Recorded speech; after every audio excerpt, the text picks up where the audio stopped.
Hello and welcome to Aviadev Insight Africa, the podcast offering a window to the world of African aviation with your host, Jon Howell, CEO and founder of Aviadev Africa.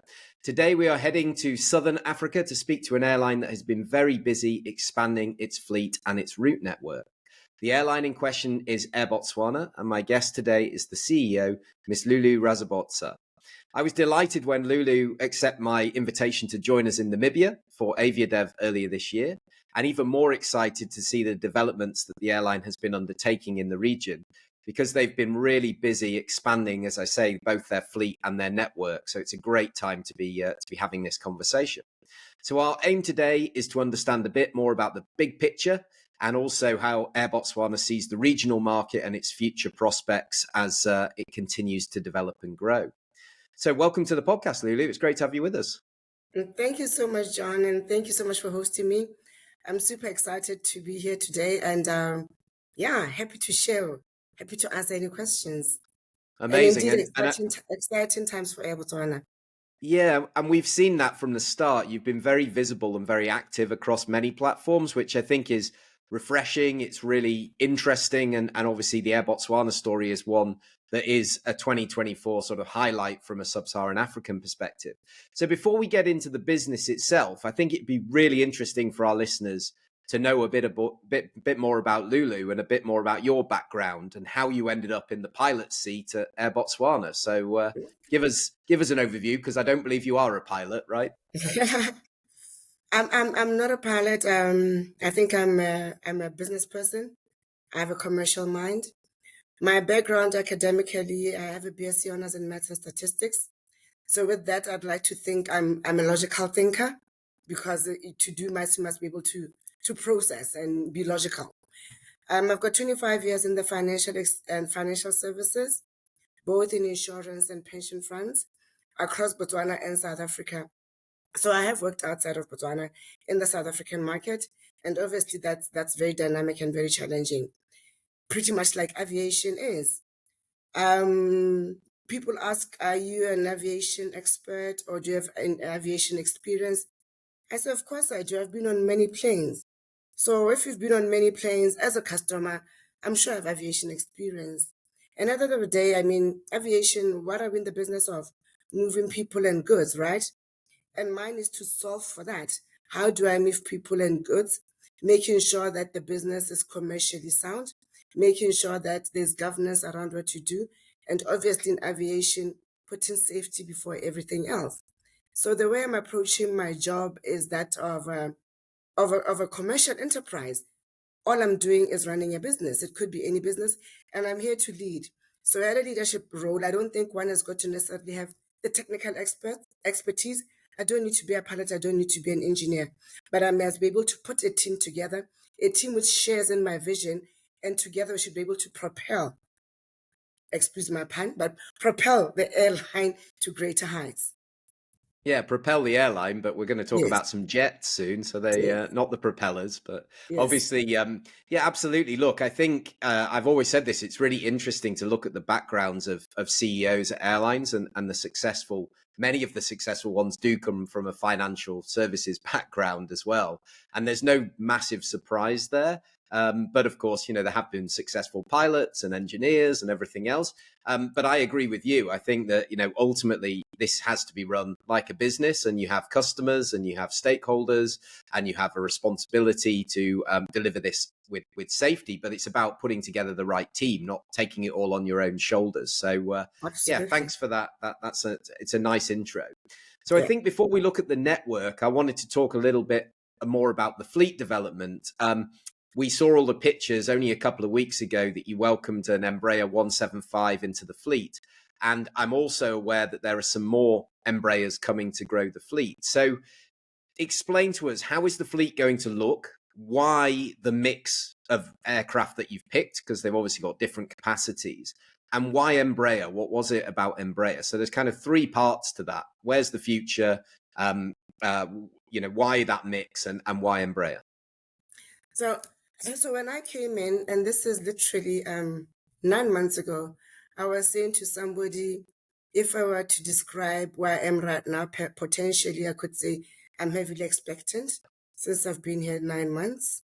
as you know, human being gestation period.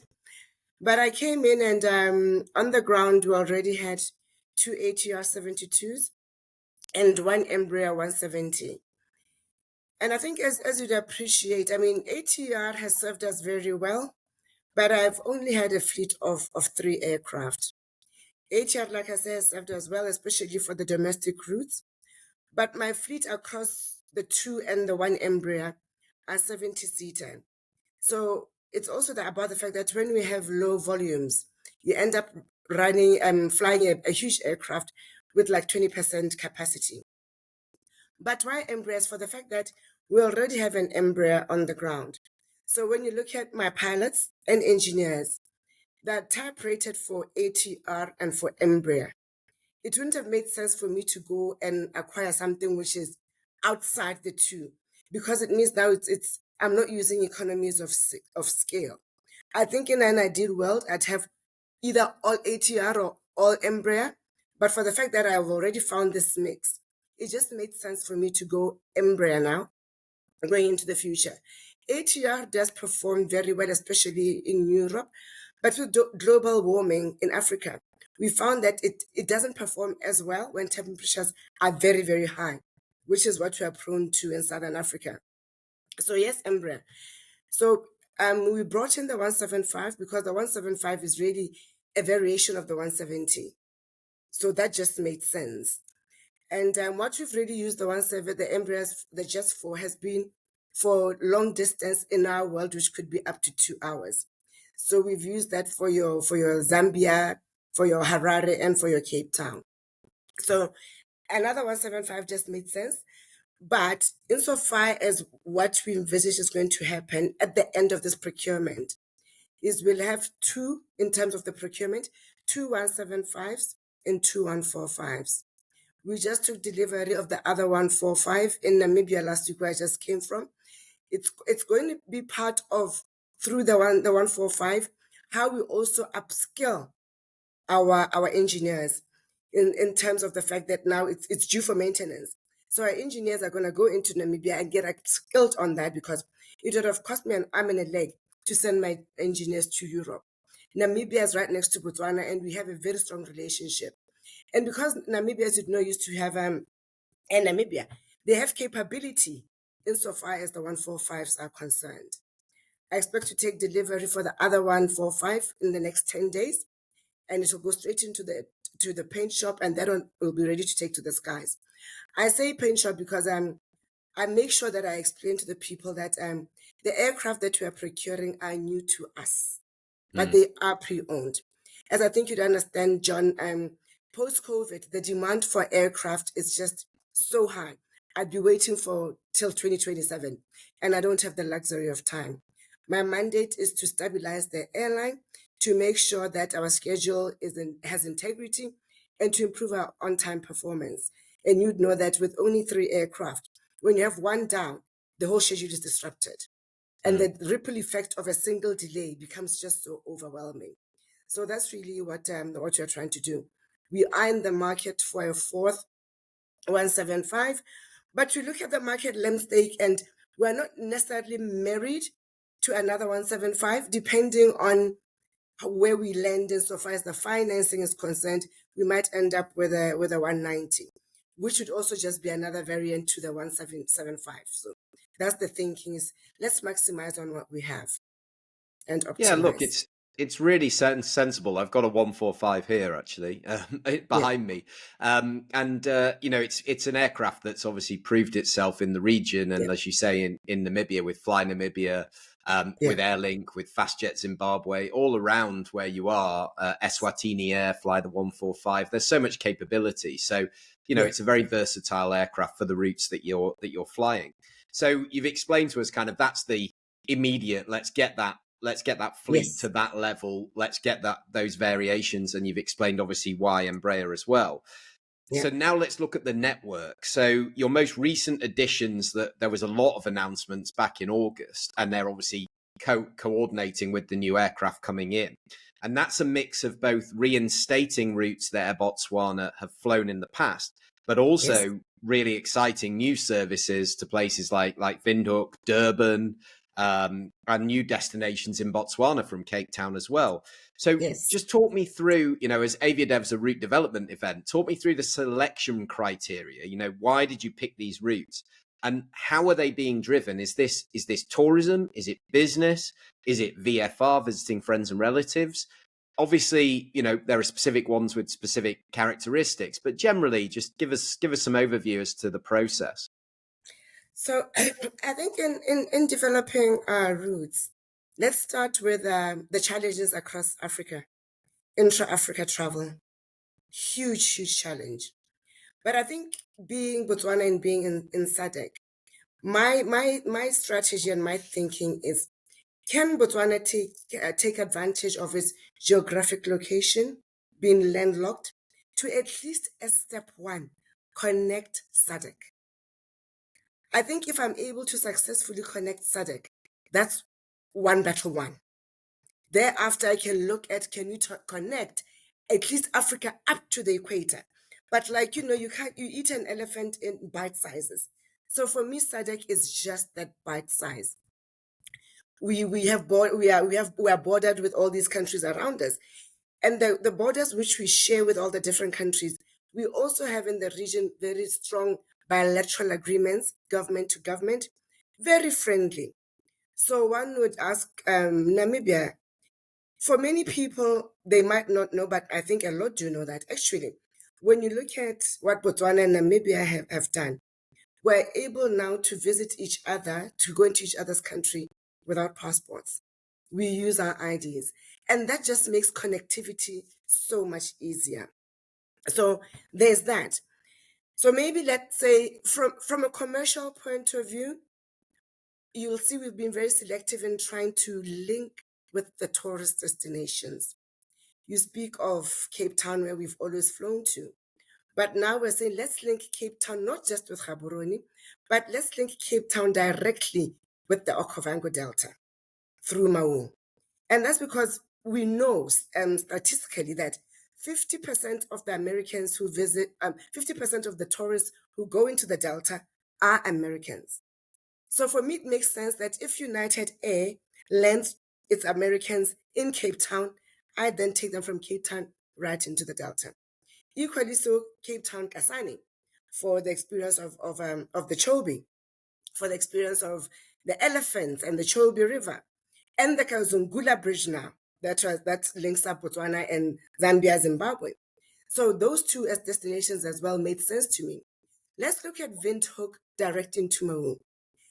A lot of German tourists will naturally go into Windhoek because this is a former German colony. But we know that when tourists come in from overseas, they really want to, at the very bare minimum, touch on 3 different experiences. So you give them the Namibian experience, take them into the Delta, being Air Botswana. Leaving the Delta, you can take them to Cape Town for the Cape Town experience, or from the Delta, you can take them to Mpumalanga for the Kruger experience. So you can see how that is really driving tourism. And why tourism for Air Botswana in particular is that outside of diamonds, tourism is the second largest contributor to the economy. So the airline is actually an enabler to the tourism in the country. So that's around the conversation that we had insofar as why these particular destinations.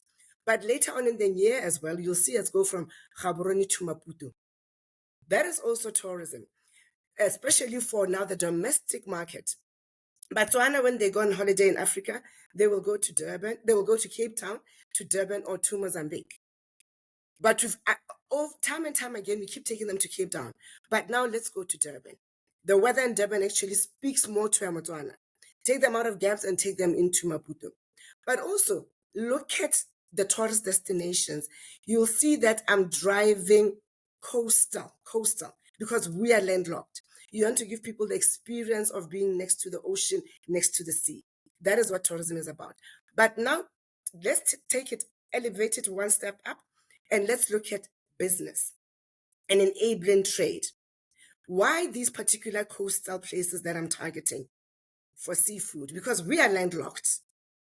And this goes to, what about when tourism is low? What do you do with your aircraft? we use that to ferry goods between, but more perishables. Botswana is well known for its beef.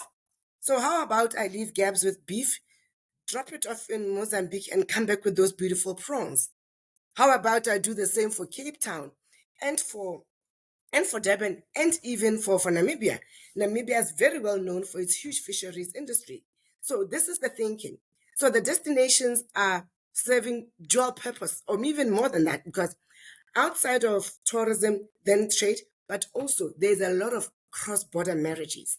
Now, this is where you talk to people visiting friends and relatives. There are a lot of Botswana married into Zimbabwe, into South Africa, I take myself as an example. My mother is a Botswana, but my dad moved to South Africa during the struggle.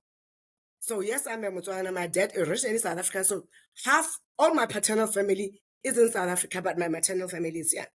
So there's that movement between the two countries all the time. So literally, when you look at Botswana, it's the tourism, trade insofar as cargo movement, and friends and relatives. So I think, having said that, you can understand that Air Botswana now really is able to be fully utilized, because now we're not just targeting tourism. We're saying when it's low season, there are all these other opportunities. So really, this is what informed where we're going. And we're hoping that later on or early next year, we'll be able to now go into Angola. Wow, this is exciting. And I It think, is you've got exciting. me feeling very hungry about the prawns and the beef and everything else. And it's almost lunchtime, so I'm sort of getting a bit Yes. excited here. But Yeah. just to pick up on a point, you talked about the network, and you see that inflow from the international carriers. So Discover into Windhoek, Exactly. United into Cape Cape Town. Town, and these are customers that will quite obviously want to come to Botswana and the amazing flora and Yes. fauna that you've got there. So are you in conversation with those airlines? I always talk to African airlines about partnerships, code shares, interlines, to make sure that your schedule aligns and that people are able to do it? Or do you rely on, well, the Americans come to Cape Town, they hang out for a couple of days, and then they'll book a flight with Air Botswana to get to Botswana? No, so those conversations, we've really started having those serious conversations. One such conversation has actually also been with South African Airways. South African Airways flies directly into Mauritius. So it makes sense for me to take people from Botswana into Joburg and onward to Mauritius, equally so into Dubai. I think as part of what we're trying to do at the airline insofar as investments is also bringing in those PSSs, systems that are able to accommodate code share and interline. This has been a limiting factor, and this is a project actually I think will be out on tender in the next couple of days. I'm just signing off the tender document to go to the market and say we are looking for bidders in that regard. Oh, Because fantastic. you, Yeah, you I'm need the sure. systems to support that. But for me, we should start the conversations already in anticipation of landing the system and then just plugging in and happy days. Yeah, I mean, it will help those providers understand what it is you want to achieve in the first place. And Yes. obviously, we've got a lot of partners in that space, so I'm sure they'll be Yeah. interested in chatting to you guys and submitting in for that proposal as Yes. well. I think one question you touched on it about the tourism side. One thing with Botswana, as amazing as it is, it does, like all tourist destinations, suffer somewhat from seasonality. So, how are you going to adapt your operation with the low season? And you've already talked and touched on sort of the cargo opportunity.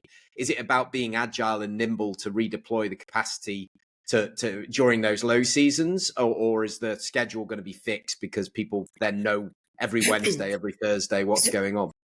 100%. So as we develop some of these the new routes, obviously it comes with an investment. You are oftentimes gonna fly an aircraft which is really not fully occupied, but you have to do it as part of the development of the route. But I think what we realized over COVID is one does become very, very smart. So you'll know that a lot of our tourist destinations in Botswana are really more high end. But outside of me bringing in tourists from overseas, we still need to expose our citizens to some of these facilities. So when it's low season, I think it becomes peak season for the domestic traveler to hop in a plane in Gabs and go to the Delta, whether there's water or not, but just to experience what it means to be in the Delta. So those are some of the things that we look at and be creative around. But like I say, outside of tourism, there are all these other cargo opportunities that exist. So it's not always about bringing in people.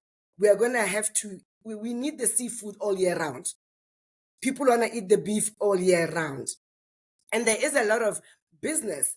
So if I'm to use Durban as an example, there is a huge Botswana student community in the KZN, both at tertiary and at high school. Some of the top private schools in South Africa are in the KZN region. And parents send their kids there. But in between the term, it's not just beginning of the term.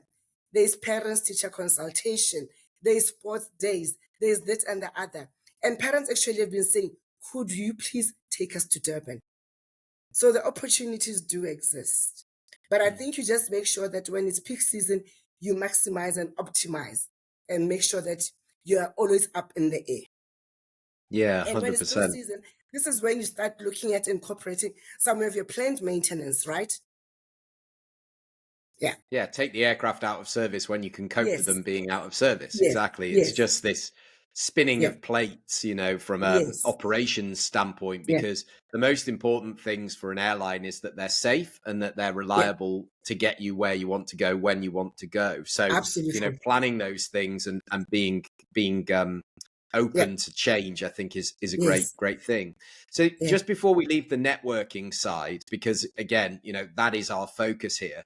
We recently, when you announced the new routes, we did our connectivity update back in August, and our consultants and sort of commentators on that podcast, the one thing they pointed out is that the demand numbers and the numbers on these routes is actually quite low. But then one of our other commentators pointed out, actually, we think this is a lack of data because there's so much private aviation coming into Botswana and charter aviation. It's not being captured the right way.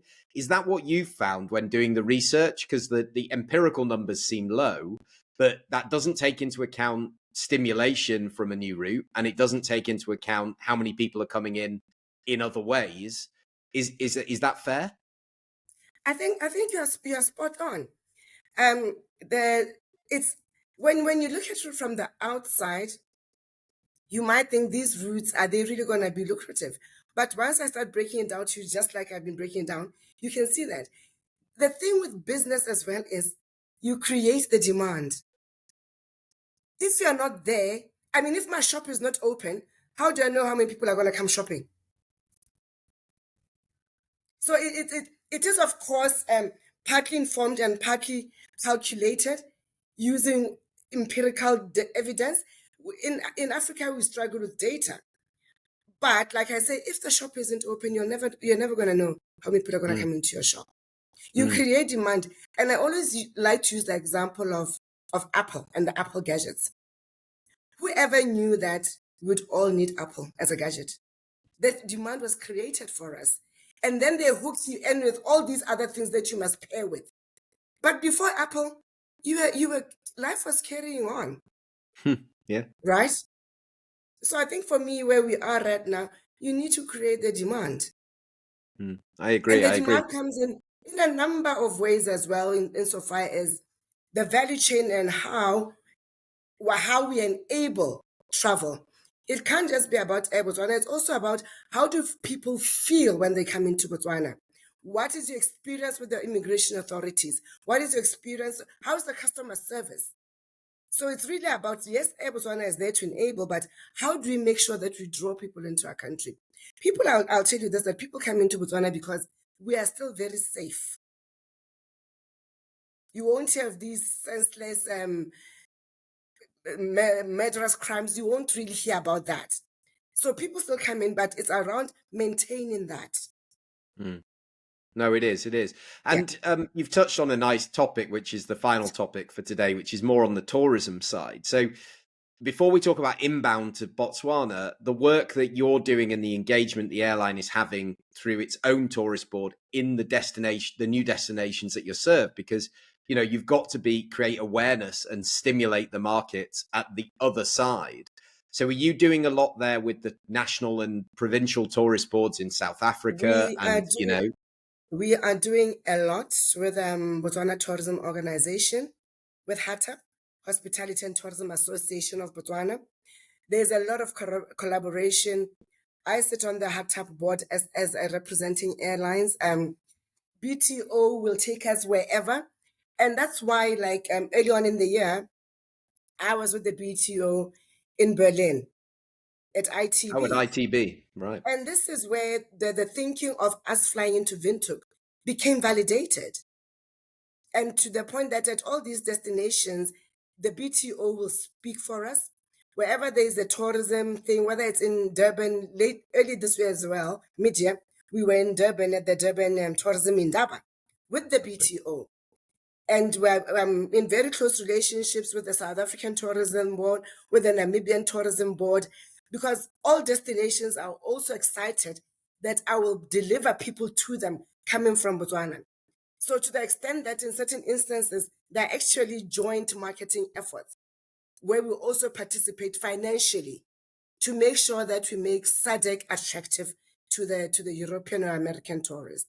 So it's a very strong collaborative initiatives there.